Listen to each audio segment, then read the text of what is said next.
જય હિન્દ મિત્રો, આજે આપણે જોશું એઆરઓ જામનગરનું ફિઝિકલ ક્યારે લેવાશે, ફાઇનલ કટ ઓફ કેટલું રહેશે અને ફિઝિકલ માટે કયા કયા ડોક્યુમેન્ટ જોઈશે અને કયા લોકો આ વખતે ફિઝિકલમાં વાર થશે.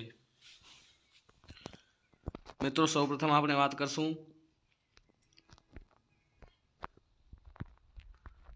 કે રિટર્નમાં કેટલા માર્ક્સ છે એ લોકો સેફ છે. આ વખતે રિટર્નનો કટ ઓફ બહુ આવી ગયું હતું. રિટર્નનો કટ ઓફ આ વખતે જોવા જઈએ ને મિત્રો, તો રિટર્નનો કટ ઓફ મારા હિસાબે તો 75 થી 80 ગયું હતું. 75 થી 80 ગયો છે.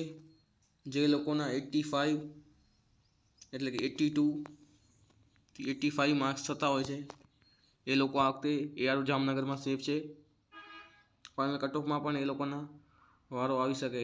જો તમે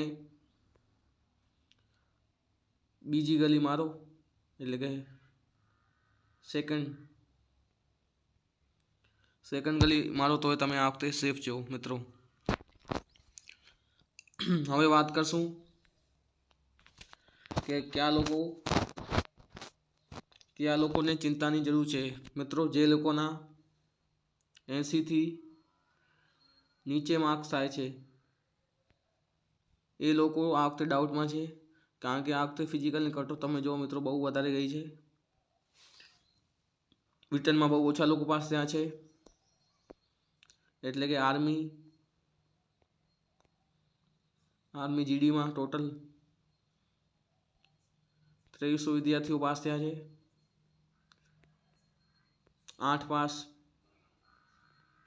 8 પાસમાં 500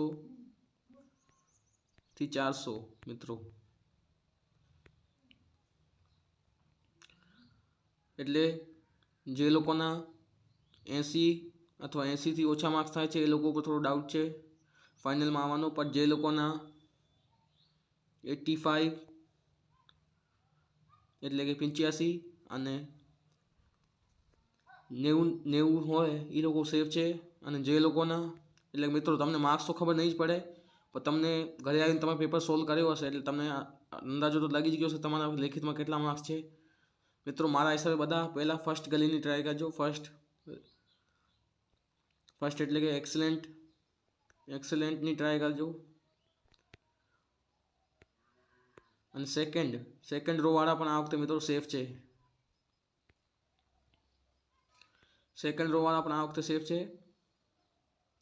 અને પછી આવશે થર્ડ. તો થર્ડ વાળાનો પણ વારો આવી શકે, એવું નથી કે આ લોકોનો વારો ના આવે તમારો આવી જાય. થર્ડ વાળાનો પણ વારો આવી શકે. જો થર્ડ વાળો માણસ 10 પુલઅપ માર નાખે તો એનો એક કન્ફર્મ ચાન્સ છે. અને રિટર્નમાં 90+ હોય તો એ માણસની ભલે ત્રીજી ગલી આવે થર્ડ તો પણ એ સેફ છે મિત્રો. અને હવે વાત કરશું ચોથી ગલીની. હવે મિત્રો કે આમાં વારો આવી શકે ચોથી ગલીમાં, એમ નથી કહેતો હું વારો નહીં આવે, પણ આમાં જોવા જઈએ ને તો બહુ જ વધારે તમારે સ્કોરની જરૂર પડશે લેખિતમાં. જો તમારે 95 અથવા 95+ હોય અને જો તમે ચોથી ગલી મારો તો તમે સેફ થઈ શકો. રિટર્નમાં 95+ હોવા જોઈએ.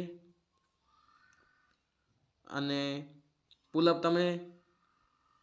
પુલઅપના 40 માર્ક્સ લઈ લો તો તમે સેફ. મિત્રો આ વાત થઈ ગઈ કે ફિઝિકલમાં કોણ સેફ છે, કેટલા માર્ક્સ છે. અને ફાઇનલ કટ ઓફ હવે જોવા જઈએ ગુજરાતનું,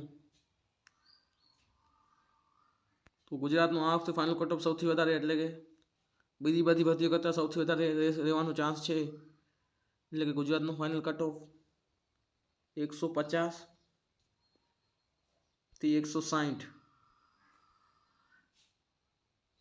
માર્ક્સનો રહેશે. જે લોકો આટલો કરી નાખશે એ લોકો મારા હિસાબે સેફ છે. પણ તમે મારા હિસાબે 170 પ્લસ માર્ક્સનો ટાર્ગેટ રાખો, એટલે કે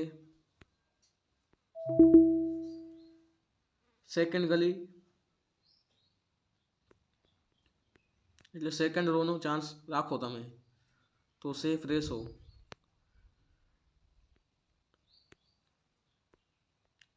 બીજી ગલી અને 10 પુલઅપ, આ લોકો સેફ છે.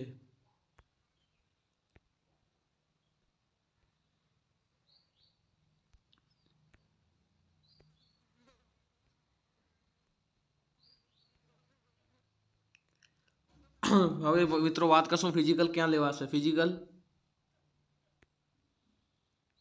ફિઝિકલ રાજકોટ અથવા દ્વારકા મિત્રો. અને આ પણ ન આવે તો તમારું ફિઝિકલ જામનગર. આ ત્રણેયમાંથી એક જગ્યાએ લેવાશે. હવે મિત્રો વાત કરશું ફિઝિકલ ક્યારે લેવાશે. તો મિત્રો મારા હિસાબે ફિઝિકલ 15 થી 20 ઓક્ટોબર 15 થી 20 ઓક્ટોબર 15 થી 20 ઓક્ટોબરથી જામનગર એઆરઓનું ફિઝિકલ, એટલે કે તમે 20 ઓક્ટોબરથી લઈ અને 30 ઓક્ટોબર સુધી લેવાઈ જશે. અને ડિસેમ્બરમાં ફાઇનલ રિઝલ્ટ પણ આપી દેશે તમારું. તમારી જોઈનિંગ જાન્યુઆરીમાં થશે, એટલે કે જાન્યુઆરીમાં થશે.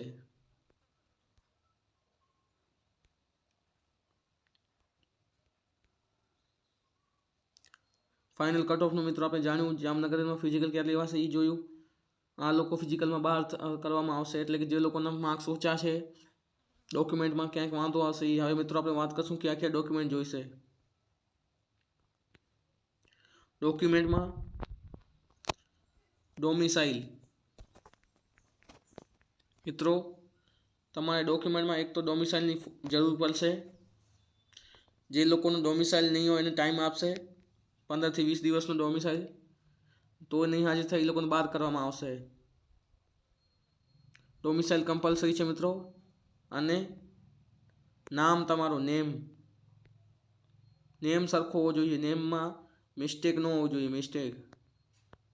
આધાર કાર્ડ, 10માની માર્કશીટમાં, ફોર્મમાં, બધામાં તમે નામ સરખું કરી નાખો મિત્રો. અત્યારે તમારા પાસે ટાઈમ છે, પછી તમારા પાસે ટાઈમ નહીં જડે એટલે પાછળથી વાંચતાનો વારો આવશે મિત્રો.